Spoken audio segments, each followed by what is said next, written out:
Hello and welcome to our channel. इस lecture में हम स्वतंत्रता के पश्चात देश के अंदर एकीकरण और पुनर्गठन डिस्कस कर रहे हैं दोस्तों। एमपीपीएससी प्री की हम यूनिट नंबर 2 डिस्कस कर रहे हैं, भारत का इतिहास। उसके अंतर्गत स्वतंत्रता के पश्चात भारत का एकीकरण एवं पुनर्गठन। डेफिनेटली यहाँ से एक या दो क्वेश्चन निश्चित तौर पर हर साल पूछे जाएंगे एमपीपीएससी की प्री में। इस साल भी एक दो क्वेश्चन आएंगे, तो यह लेक्चर को बहुत ही ध्यान से देखना है, बहुत ही इंपॉर्टेंट टॉपिक है और मैं आपको यहाँ पे और कुछ कुछ चीज़ें बताऊंगा।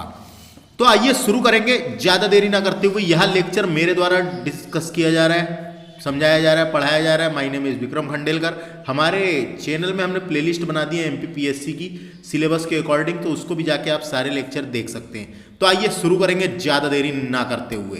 तो देखिए, स्वतंत्रता के पश्चात यानी स्वतंत्रता के बाद देश के अंदर जो एकीकरण हुआ था और जो पुनर्गठन किए गए थे उसके बारे में हमको पढ़ना है दोस्तों। क्योंकि हमारा देश जो है 15 अगस्त 1947 को आज़ाद हुआ था। तो जब हमारा देश आज़ाद हुआ था तो वो ऐसा नहीं था, वो कई रियासतों में बटा हुआ था। कई रियासतें थी, छोटी रियासतें, बड़ी रियासतें, ब्रिटिश प्रांत में बटा हुआ था, है ना। तो रियासतों में भारत को एक कैसे किया जाए, रियासतों में जो रियासत थे, रियासतों में भारत को एक कैसे किया जाए। राष्ट्र निर्माण की चुनौती आ गई थी सरकार के ऊपर। राष्ट्र निर्माण की चुनौती का सामना करना पड़ा था। तो उसके बारे में हम पढ़ेंगे कि क्या क्या हुआ था, कैसे हुआ था। हम पढ़े हैं स्वतंत्रता यानी 1947 के स्वतंत्र के बाद भारत स्वतंत्र रियासतों में बटा हुआ था, स्वतंत्र रियासतों में बटा हुआ था। तो देखिए, मैं आगे आपको बताता हूँ। तो इसमें हम रियासतों का विलय पढ़ने वाले, राज्यों की जो श्रेणियाँ बनाई गई थी वो पढ़ेंगे, राज्य पुनर्गठन आयोग बैठा था उसके बारे में पढ़ेंगे और भाषाई पुनर्गठन के बारे में। मैं आपको अभी मैप भी दिखाऊंगा जब स्वतंत्र हुआ था भारत उस टाइम पे कैसा था। तो अभी हम आगे देखेंगे। तो समझ में आ गया, राष्ट्र निर्माण की चुनौती सामने थी उनकी। तो उस चुनौती को देखते हुए इन्होंने राष्ट्र की एकता और अखंडता को बनाए रखते हुए देश का निर्माण हुआ। तो देखिए, हम पढ़ेंगे दोस्तों। तो देखिए, भारत में देसी राज्यों का विलय हुआ था। जो देसी राज्य थे, राजा महाराजा वाले जो देसी राज्य थे हमारे देश के अंदर के देसी राज्य, उसका भारत में विलय हुआ। तो कैसे हुआ? स्वतंत्रता प्राप्ति के पूर्व भारतीय राज्य दो वर्गों में विभाजित था दोस्तों।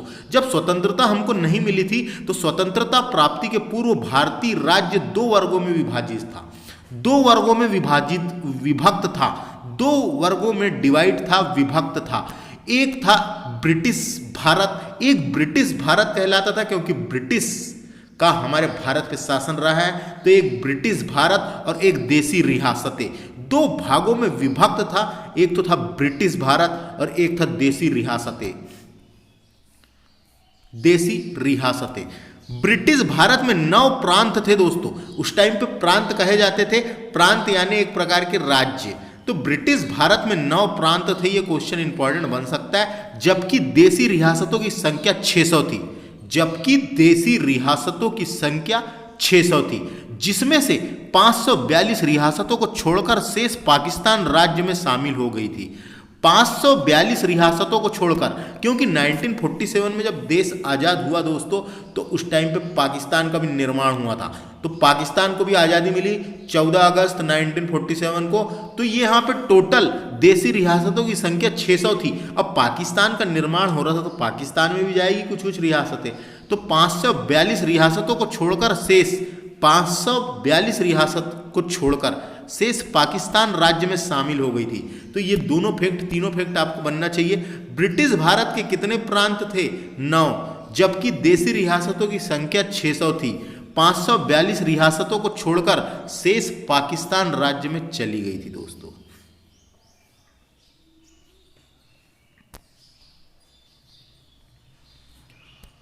(542 रियासतों में 3 रियासतें ऐसी थी, 542 रियासतों में 3 रियासतें ऐसी थी। एक तो थी जूनागढ़, हैदराबाद और जम्मू कश्मीर को भारत में विलय करने में काफ़ी कठिनाइयों का सामना करना पड़ा था, काफ़ी कठिनाइयों का सामना करना पड़ा था।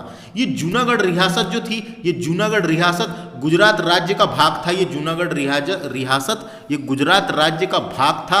और हैदराबाद रियासत थी और जम्मू कश्मीर को भारत में विलय यानी शामिल करने के लिए काफ़ी कठिनाइयों का सामना करना पड़ा था दोस्तों। तो क्या क्या कठिनाइयों का सामना करना पड़ा था मैं आपको यहाँ पे बता देता हूँ। जूनागढ़ रियासत को जनमत संग्रह के आधार पर, जनमत संग्रह का मतलब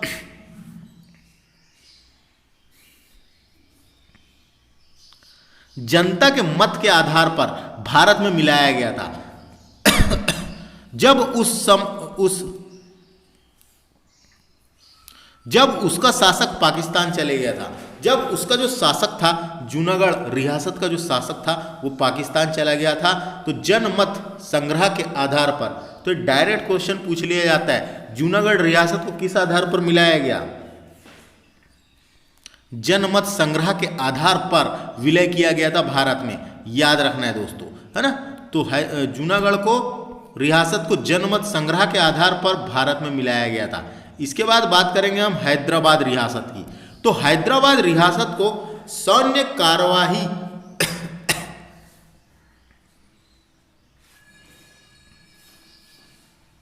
सैन्य कार्यवाही करके भारत में सम्मिलित किया गया था। तो हैदराबाद रियासत को सैन्य कार्यवाही करके भारत में सम्मिलित किया गया था। सैन्य कार्यवाही का मतलब पुलिस बल तैनात करके कार्यवाही की गई थी। इसको ऑपरेशन पोलो नाम दिया गया था दोस्तों। ऑपरेशन पोलो पूछा जा सकता है, ऑपरेशन पोलो किससे संबंधित है? हैदराबाद रियासत को भारत में सम्मिलित करने से संबंधित है। ऑपरेशन पोलो चलाया गया था, है ना। तो ये इंपॉर्टेंट है, बन जाता है। उसके बाद देखिए अगला, जम्मू कश्मीर रियासत के शासक, जम्मू कश्मीर रियासत के शासक हुए थे जिनका नाम था हरि सिंह। हरि सिंह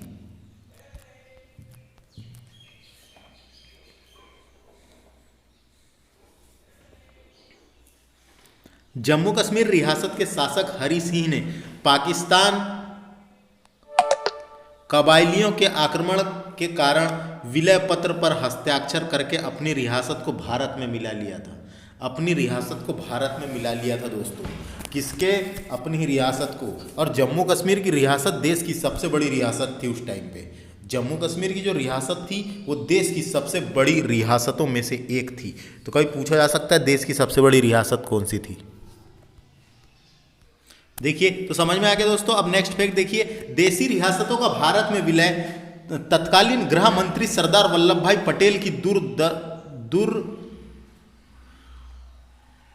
दूरस्थिता और साहसपूर्ण कूटनीति प्रयासों से संभव हो पाया है। तो सरदार वल्लभ भाई पटेल जो भारत के पहले उप प्रधानमंत्री एवं गृह मंत्री थे, को पीवी मेनन की सहायता से रियासतों का एकीकरण का कार्य सौंपा गया था। पीवी मेनन की सहायता से रियासतों के एकीकरण का कार्य सौंपा गया था दोस्तों।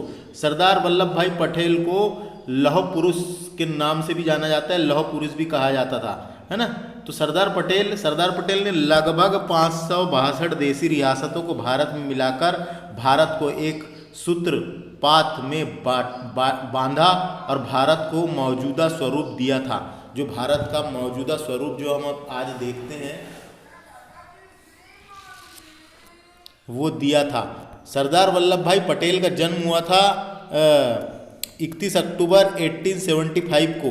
31 अक्टूबर को नेशनल यूनिटी डे, यूनिटी यानी एकता जोड़े थे ना इनने, इसलिए इनके जन्म दिवस पे राष्ट्रीय एकता दिवस के रूप में मनाया जाता है, नेशनल यूनिटी डे।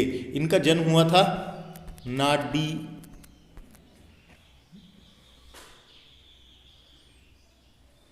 नाडियाल गुजरात में, याद रख सकते हैं आप। सरदार वल्लभ भाई पटेल भारत के पहले गृह मंत्री और उप प्रधानमंत्री थे। तो सरदार वल्लभ भाई पटेल को जाता है, इसीलिए, है ना, इनको जाता है। एकीकरण का पिता किसे कहा जाता है करके पूछा जाएगा तो सरदार वल्लभ भाई पटेल को।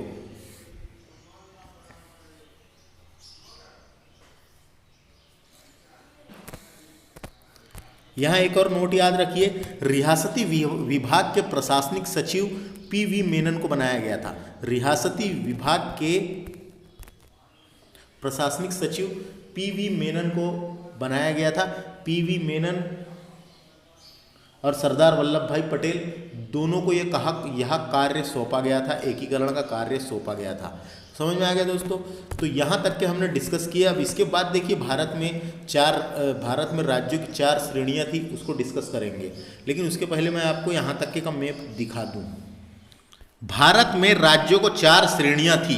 भारत में राज्यों की 4 श्रेणियाँ थी।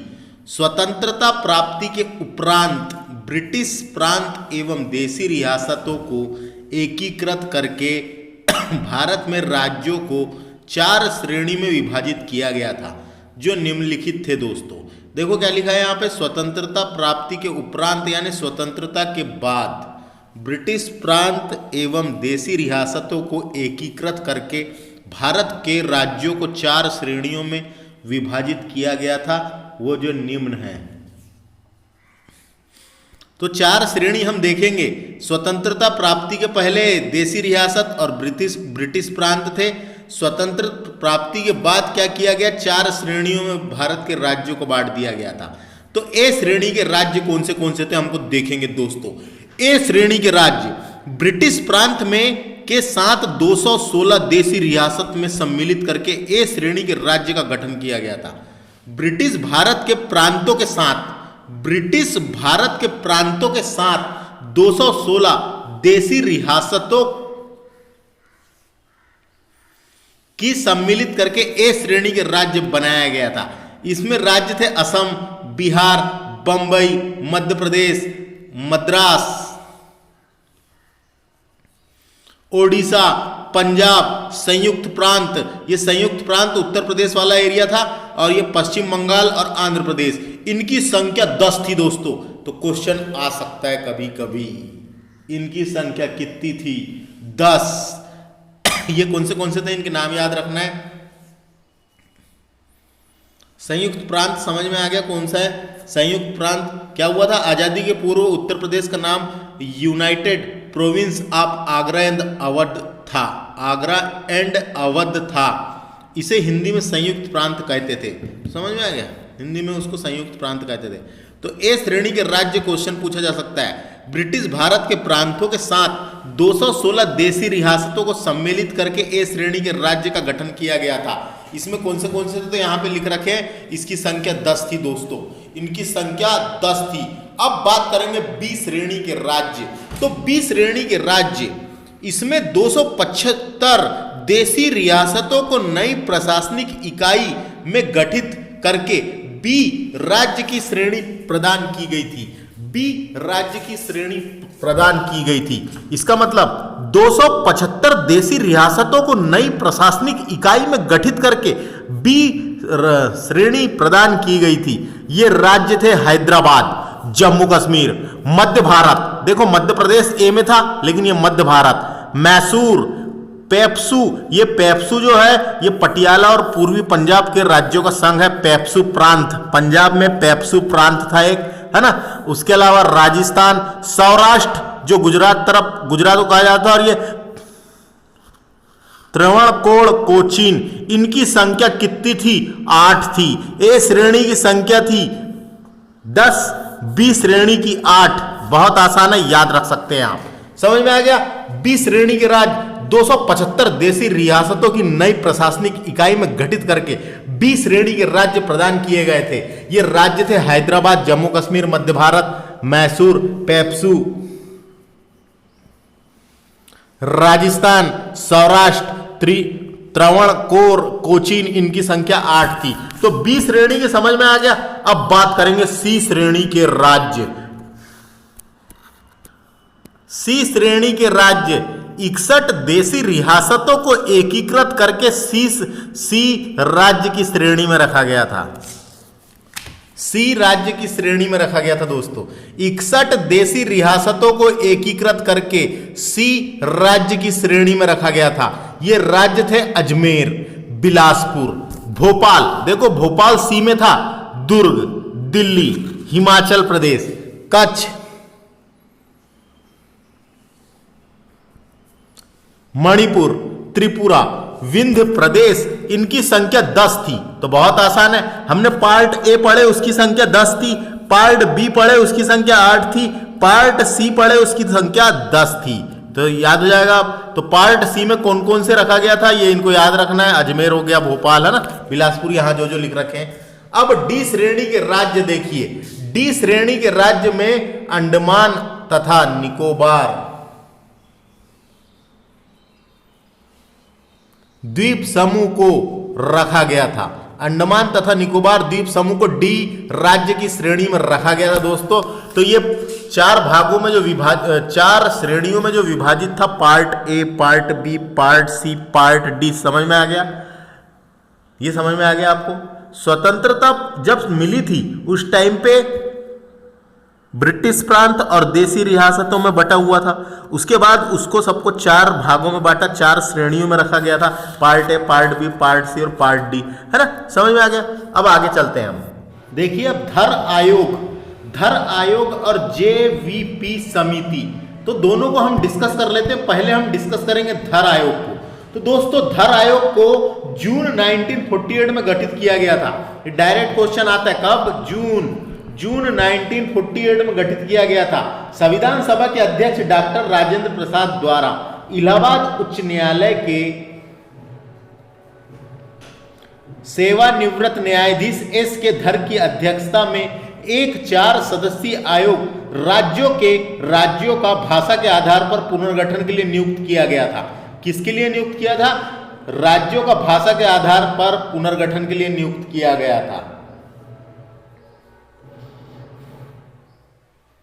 आयोग ने दिसंबर 1948 में अपनी रिपोर्ट प्रस्तुत की, जिसमें भाषाई आधार पर राज्यों के पुनर्गठन का विरोध किया, किंतु प्रशासनिक सुविधा के आधार पर राज्यों को पुनर्गठन की सिफारिश की। इस रिपोर्ट का भारी विरोध हुआ था। तो धर आयोग किसकी अध्यक्षता में? समझ में आ गया? एस के धर, इलाहाबाद उच्च न्यायालय के सेवानिवृत्त मुख्य न्यायाधीश एस के धर की अध्यक्षता में एक 4 सदस्यीय आयोग का गठन किया गया था। राज्यों का भाषा के आधार पर पुनर्गठन से संबंधित है के लिए किया गया था। समझ में आ गया? यहां से क्वेश्चन बनेंगे। तो अब हम बात करते हैं जेवीपी समिति की। तो जेवीपी समिति 1948-49 में गठित जीवीपी समिति निम्नलिखित में से किससे संबंधित है? ऐसा क्वेश्चन पूछा जाता है। तो भाषाई आधार पर नए राज्यों के पुनर्गठन से संबंधित है। भाषाई प्रांत आयोग यानी घर आयोग की सिफारिशों का अध्ययन करने के लिए, जो घर आयोग जो है, घर आयोग की सिफारिशों का अध्ययन करने के लिए कांग्रेस द्वारा जेवीपी समिति का गठन किया गया था। इसमें जे का मतलब है जवाहरलाल नेहरू, वी का मतलब है वल्लभ भाई पटेल और पी का मतलब है पाठ्यबी सीतारमैया शामिल थे। समिति ने 1 अप्रैल 1949 को अपनी रिपोर्ट प्रस्तुत की और कहा कि नए प्रांतों के गठन के लिए समय उपयुक्त नहीं है। हालांकि देश में भाषाई राज्यों के प्रति मजबूत जन भावना की उपस्थिति को भी स्वीकार किया जाए। तो समझ में आ गया दोस्तों क्या हुआ था, है ना? घर आयोग जो है, घर आयोग की सिफारिशों का अध्ययन करने के लिए यह समिति बनाई गई थी। समझ में आ गया दोनों? कोई दिक्कत नहीं है। यहाँ जो लिखा है उसको पढ़ लेते हैं और ख़त्म करते हैं इसको। तो भारत सरकार द्वारा जून 1948 में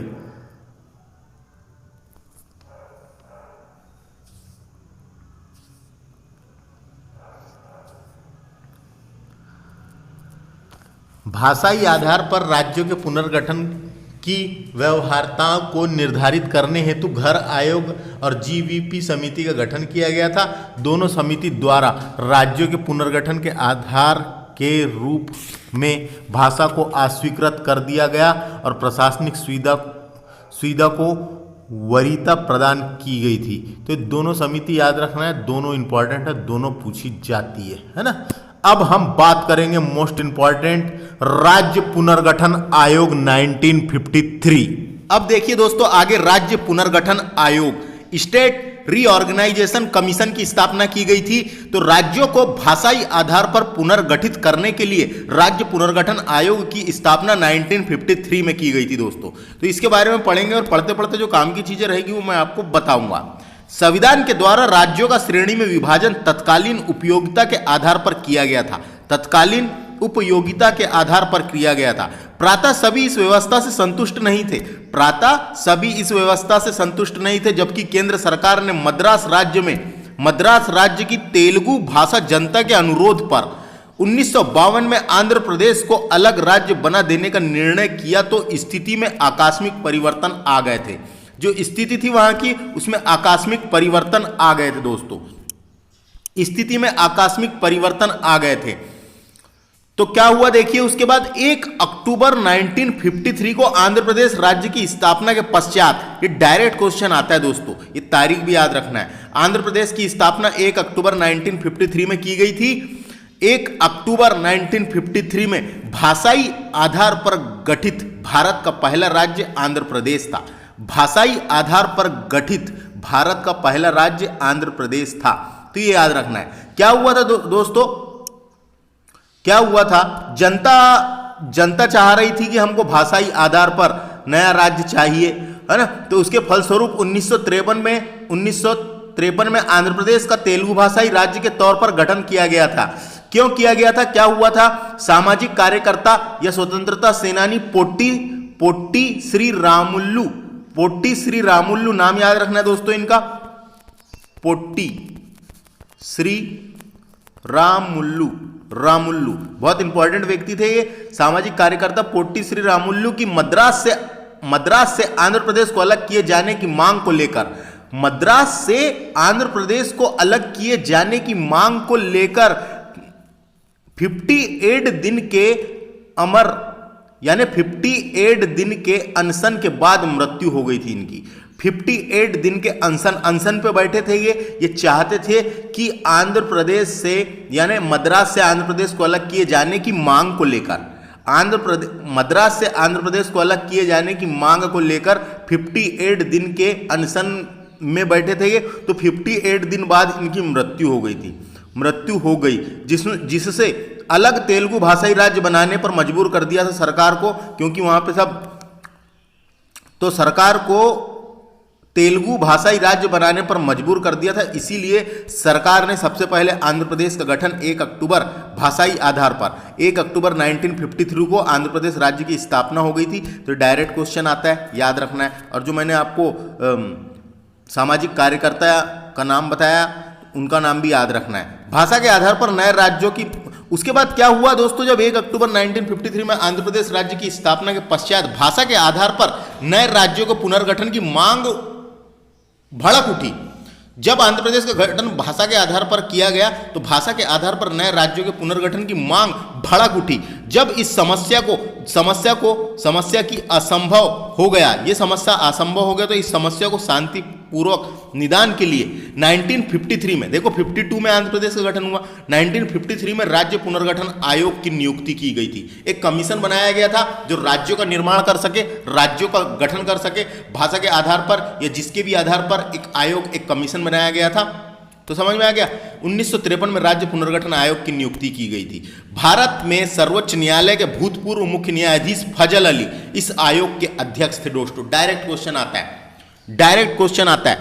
राज्य पुनर्गठन आयोग, उसमें 3 सदस्य थे, जिसमें से अध्यक्ष थे डॉक्टर फजल अली, नहीं डॉक्टर नहीं थे, न्यायाधीश फजल अली इस आयोग के अध्यक्ष, और पंडित उनका नाम था पंडित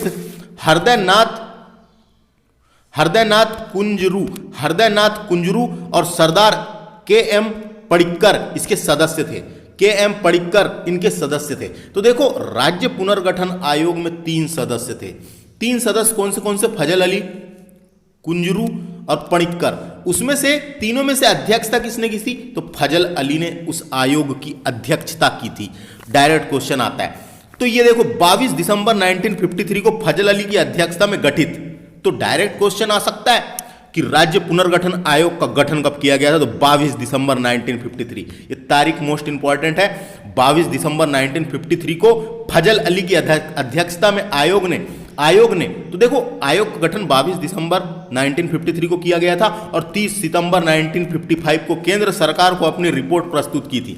इन्होंने अपनी रिपोर्ट तैयार की, रिपोर्ट में देखा इन्होंने किस प्रकार से राज्यों का पुनर्गठन किया जा सकता है, किस प्रकार से नहीं किया जा सकता, किस प्रकार से सीमाएं बनाई जा सकती है, किधर संस्कृति के आधार पर, भाषाई आधार पर, ये सब चीज़ें इन्होंने देखा था।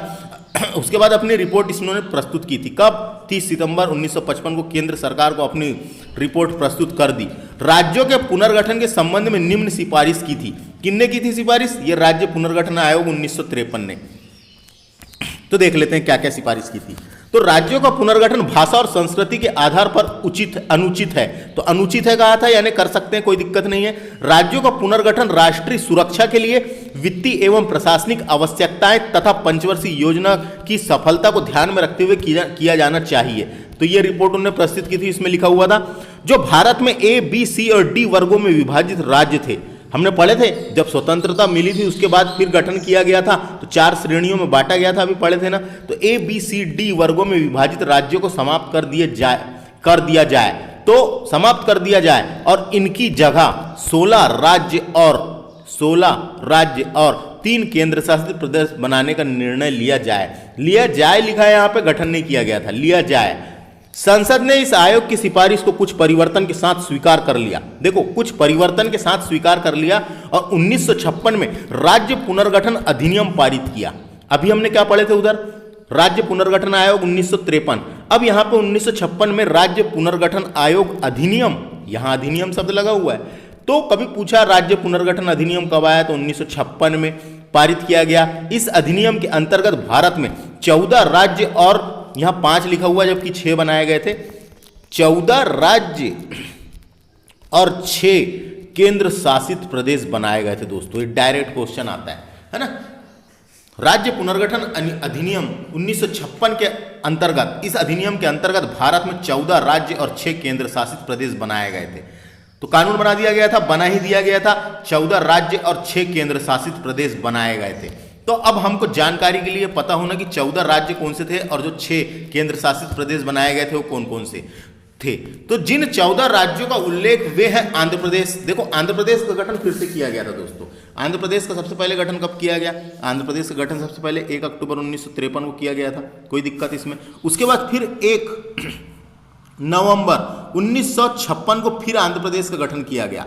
तो यहां से एक क्वेश्चन आपको मैं जानकारी के लिए बता दूं जो कभी परीक्षा में पूछा जाता है। 1 अक्टूबर 1953 से लेकर 1956 तक आंध्र प्रदेश की राजधानी क्या थी दोस्तों? आंध्र प्रदेश की राजधानी कुर्नूल थी।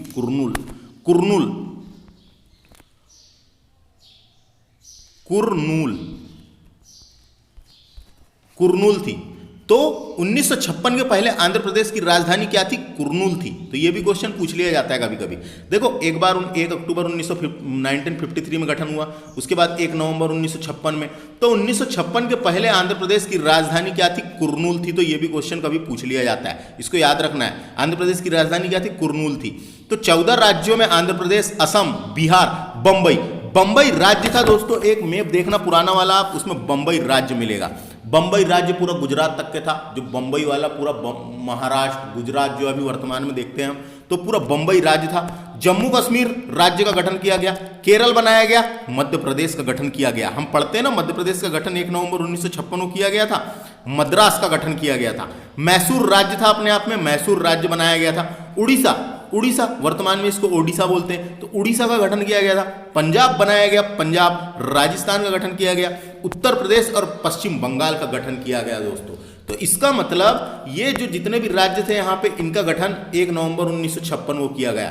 तो ये जितने भी यहाँ पे राज्य है 14, इनका स्थापना दिवस कब आता है दोस्तों? 1 नवंबर को आता है, याद रखना। जैसे मध्य प्रदेश का 1 नवंबर 1956 को गठन किया गया था, है ना।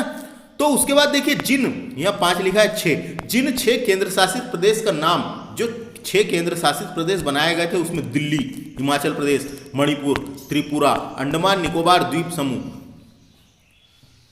देखो यहाँ पे 2, 4, 5 ही है, लेकिन 6 का गठन किया गया था, है ना। 6 का गठन किया गया था दोस्तों।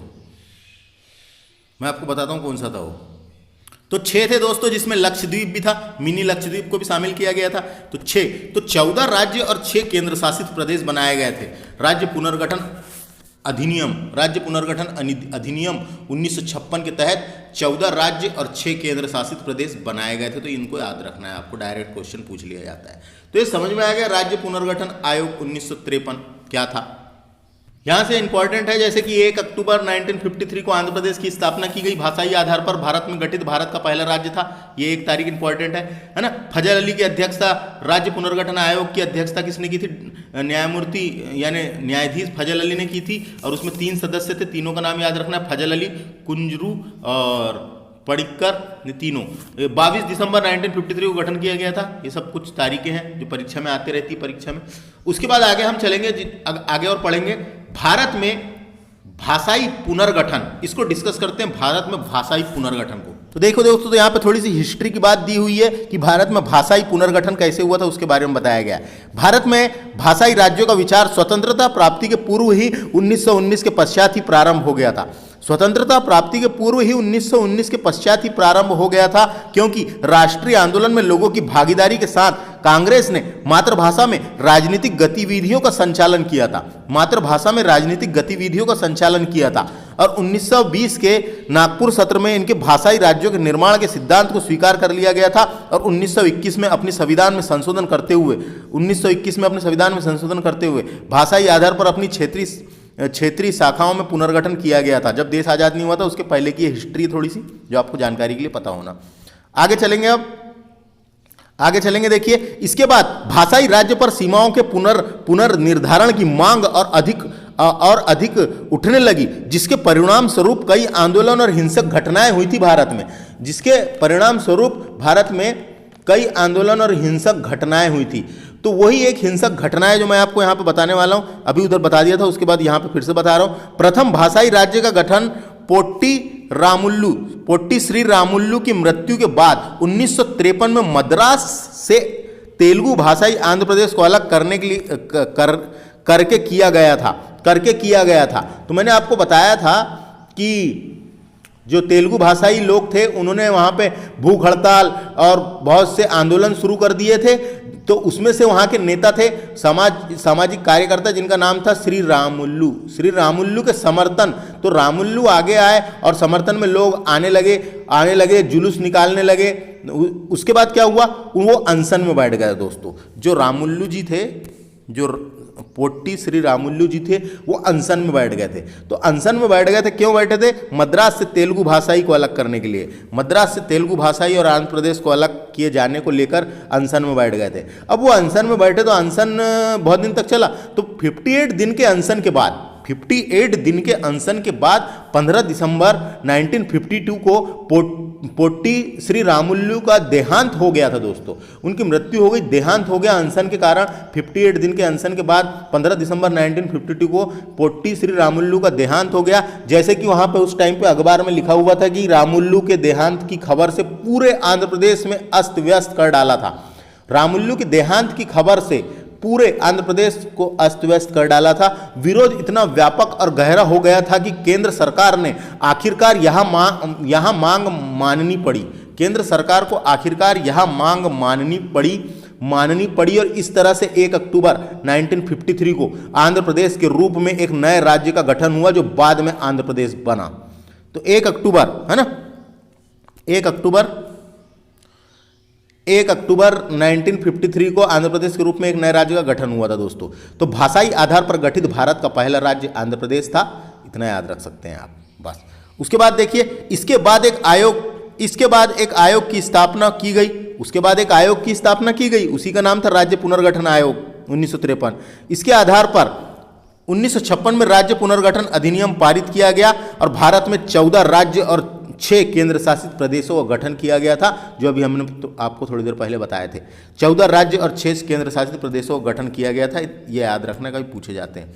राज्यों के पुनर्गठन के चरण और योगदान करने वाले विभिन्न कारक को हम यहाँ डिस्कस कर लेते हैं कि राज्यों के पुनर्गठन, कौन सा राज्य कब बना, कैसे बना, या तारीख वारीख मैं आपको सब साथ में बताऊंगा। तो वीडियो को थोड़ा सा ध्यान से देखना बस। तो देखिए, राज्यों के पुनर्गठन के चरण और योगदान के विभिन्न कारक देख लेते हैं, क्या क्या कारक थे। देखिए दोस्तों, सबसे पहले तो 1 नवंबर 1956 में 14 राज्य और 6 केंद्र शासित प्रदेश बनाए गए थे। 56 की बात है। 56 के बाद 56 में बनाए गए थे, समझ में आ गया। लेकिन 56 के पहले ही क्या हुआ था, 1954 में दादर और नागर हवेली पर से पुर्तगालियों का अंत हो गया था।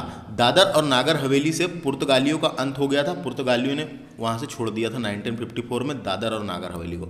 उसके बाद देखिए आंध्र प्रदेश के गठन के बाद 1960 में, कब, 1960 में दोस्तों, आंध्र प्रदेश का गठन के बाद 1960 में बंबई राज्य, जो हमने पढ़े थे 14 राज्य बनाए गए थे, 14 में से एक था बंबई राज्य। तो 1960 में बंबई राज्य को 2 राज्यों में विभाजित कर दिया गया, यानी कि बंबई राज्य के 2 टुकड़े कर दिए गए, 2 राज्यों में विभाजित कर दिया गया। एक बना महाराष्ट्र और एक बना गुजरात। तो यह विभाजन भाषाई आधार पर किया गया था दोस्तों। महाराष्ट्र में हम देखें भाषा के आधार पर मराठी चलती है और गुजरात में गुजराती चलती है। तो महाराष्ट्र और गुजरात यानी बंबई राज्य के 2 टुकड़े करके महाराष्ट्र और गुजरात राज्य बनाए गए। तो ये कब बनाए गए थे, ये तारीख इंपॉर्टेंट है, 1 मई 1960 को महाराष्ट्र और गुजरात का गठन किया गया था। इसका मतलब महाराष्ट्र का स्थापना दिवस भी 1 मई को आता है और गुजरात का स्थापना दिवस भी 1 मई को आता है। तो बंबई राज्य के 2 टुकड़े करके 1 मई 1960 को 2 राज्य बनाए गए, बंबई राज्य के टुकड़े करके, एक महाराष्ट्र और दूसरा गुजरात। तो समझ में आ गया। इसका मतलब महाराष्ट्र और गुजरात का गठन कब हुआ था, 1 मई 1960 को। तो ये याद हो जाएगा, कोई दिक्कत, बंबई राज्य मैप देखना आप पुराना वाला, आपको समझ में आ जाएगा बंबई राज्य कहां से कहां तक था। 1960 के बाद क्या होता है दोस्तों, 1960 के बाद क्या हुआ, 1963 आता है। तो 1963 में असम हमने पढ़े, असम राज्य के जनजाति क्षेत्रों को मिलाकर, असम राज्य के जो जनजाति क्षेत्रों को मिलाकर नागालैंड राज्य का निर्माण किया गया दोस्तों। इसका मतलब असम से अलग हुआ है नागालैंड, और नागालैंड का गठन 1 दिसंबर 1963 को किया गया था। इसका मतलब नागालैंड का स्थापना दिवस 1 दिसंबर को मनाया जाता है। तो 1 दिसंबर 1963 को नागालैंड का गठन किया गया। यह सांस्कृतिक विविधताओं के आधार पर किया गया था और आदिवासियों की अनूठी संस्कृति को सुरक्षित रखने के उद्देश्य से किया गया था दोस्तों, है ना। असम से नागालैंड का गठन किया गया, कब किया गया, 1 दिसंबर 1963 को नागालैंड का गठन किया गया। कोई दिक्कत इसमें, कोई दिक्कत नहीं है, तारीख याद रख सकते हैं जो मैंने बताया आपको। उसके बाद 63 के बाद 66 आया। तो 66 में क्या हुआ दोस्तों, 1966 में पंजाब राज्य, जो पंजाब राज्य था, पंजाब राज्य को भाषाई आधार पर पुनर्गठित कर दिया गया, यानी पंजाब राज्य के 2 टुकड़े कर दिए गए। पंजाब राज्य को भाषाई आधार पर पुनर्गठित किया गया। पंजाबी भाषी क्षेत्र का गठन पंजाब राज्य के नाम से किया गया। हिंदी भाषी क्षेत्र का गठन नए राज्य हरियाणा के रूप में किया गया था दोस्तों, तथा पहाड़ी क्षेत्र को निकटतम केंद्र शासित प्रदेश हिमाचल प्रदेश में मिला लिया गया था। उस टाइम पे हिमाचल प्रदेश केंद्र शासित प्रदेश था,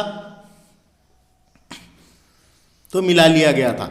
इसका मतलब पंजाब और हरियाणा, तो पंजाब और हरियाणा का गठन किया गया, कब किया गया था, ये 1 नवंबर 1966 को। 1 नवंबर 1966 को पंजाब राज्य के 2 टुकड़े करके भाषा के आधार पर, जहां पंजाबी बोलते थे वहां पंजाब बना दिया गया और जहां हिंदी बोलते थे वहां हरियाणा बना दिया गया।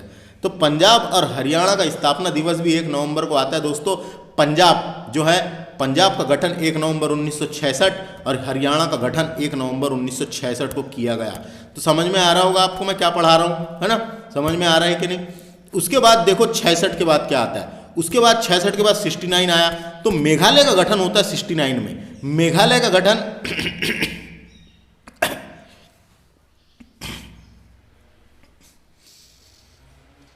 मेघालय का गठन 1969 में हुआ था दोस्तों।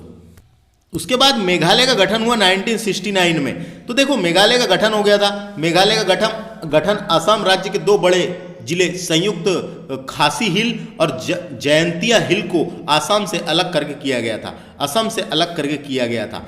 उसके बाद क्या हुआ, गठन की तो मांग उठ गई थी, लेकिन मणिपुर और त्रिपुरा 1972 में राज्य का दर्जा प्रदान किया गया था दोस्तों। ये तारीख है 21 जनवरी 21 जनवरी 1972 को मेघालय, मणिपुर और त्रिपुरा का गठन किया गया था दोस्तों। डायरेक्ट क्वेश्चन आता है, है ना, ये पूछा जा सकता है। ये मेघालय, मणिपुर और त्रिपुरा जो भारत के पूर्वोत्तर राज्य हैं, इनका गठन 1972 में किया गया था।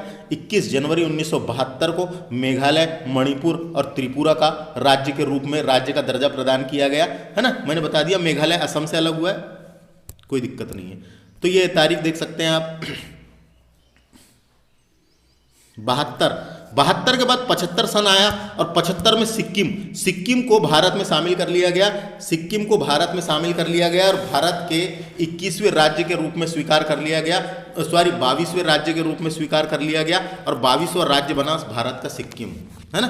भारत का 22वां राज्य बना सिक्किम, भारत का 22वां राज्य बना सिक्किम बना 75 में, है ना। 26 अप्रैल तारीख है वो, 26 अप्रैल 1975 को सिक्किम भारत का राज्य बना। तो इस सिक्किम का स्थापना दिवस कब आता है? 26 अप्रैल को। समझ में आ गया। लेकिन एक और चीज़ यहाँ मैं आपको बताना भूल गया दोस्तों, 1969 और 72 के बीच 25 जनवरी 1971 को हिमाचल प्रदेश राज्य के रूप में बनाया गया। पहले केंद्र शासित प्रदेश था, तो हिमाचल प्रदेश का गठन किया गया था, है ना। हिमाचल प्रदेश का गठन किया गया, तो ये 25 जनवरी 1971 को।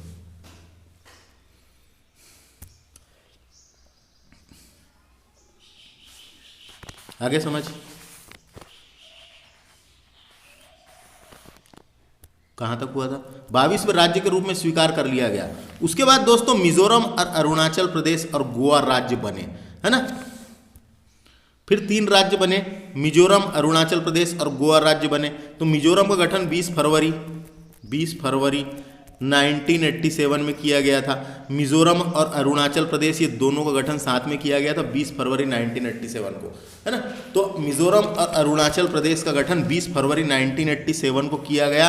और गोवा, फिर उसके बाद गोवा का गठन किया गया। तो गोवा का गठन किया गया था, गोवा भारत का 25वां राज्य बना था दोस्तों, गोवा भारत का 25वां राज्य बना, है ना।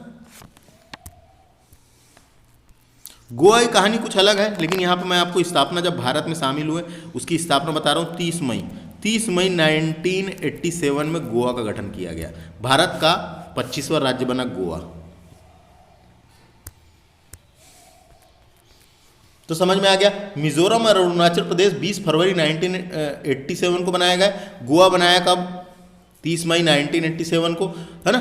तो पूर्वोत्तर राज्यों में इस आयोग के संस्कृति का संरक्षण तथा जनजाति में अंतर प्रमुख कारक बने। प्रशासन में की मांग एक अन्य प्रमुख कारक थी। तो ये सब कारक थे जो हमने पढ़े।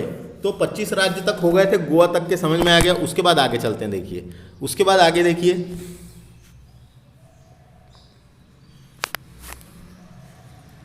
उसके बाद देखिए 2000 सन आया।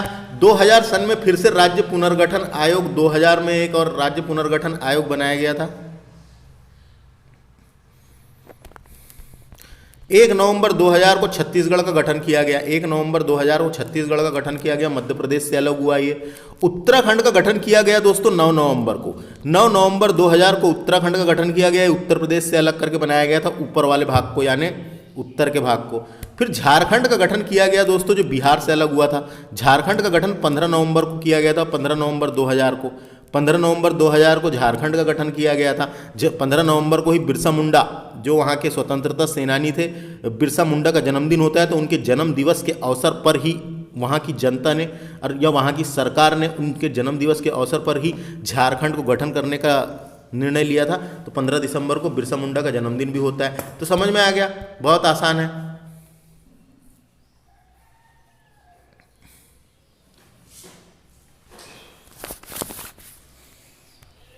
2000 में 3 राज्यों का निर्माण किया गया। 1 नवंबर 2000 को छत्तीसगढ़, जो मध्य प्रदेश से अलग हुआ था। 9 नवंबर को उत्तराखंड का, जो उत्तर प्रदेश से अलग हुआ था। 15 नवंबर को झारखंड का, जो बिहार से अलग हुआ था, है ना।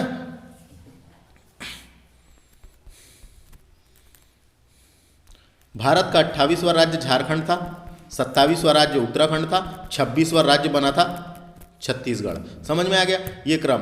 उसके बाद 28 के बाद 29वें नंबर का राज्य का निर्माण होता है, जो 2014 में तेलंगाना का निर्माण हुआ। कब? 2 जून 2014 को। 2 जून 2014 को तेलंगाना का निर्माण होता है। आंध्र प्रदेश से अलग करके तेलंगाना बनाया गया, है ना।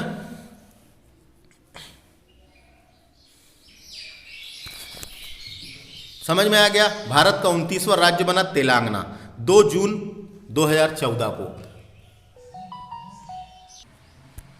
तो उसके बाद देखिए, आधुनिक समय में राज्यों के पुनर्गठन में प्रशासनिक सहायता व क्षेत्रीय असमानता का सुदृढ़ कारक के रूप में उभरे। यद्यपि भारत में नए राज्यों का निर्माण का कार्य अभी भी पूर्ण नहीं हुआ है, यह एक सतत प्रक्रिया है। वर्तमान में भारत में स्वायत्तता तथा राज्य का दर्जा प्राप्त करने के लिए कई मांगे उठ रही है और हमको राज्य चाहिए, नए राज्यों का निर्माण हुआ जाए करके लंबे समय से संघर्ष चल रहा है। दार्जिलिंग की पहाड़ी क्षेत्र के लोग गोरखलैंड चाहते हैं। दार्जिलिंग जो पश्चिम बंगाल में दार्जिलिंग के पहाड़ी के लोग गोरखलैंड चाहते हैं। गोरखलैंड की मांग उठी है, वहाँ पे गोरखलैंड बनाओ करके मांग उठी हुई है। राज्यों की मांग उठी हुई है दोस्तों, है ना। तो समझ में आ गया, दार्जिलिंग की पहाड़ी क्षेत्र के लोग गोरखलैंड की मांग कर रहे हैं। बोडो छात्र संघ द्वारा बोडोलैंड की मांग उठी है। बोडो छात्र संघ द्वारा बोडोलैंड की मांग उठी है।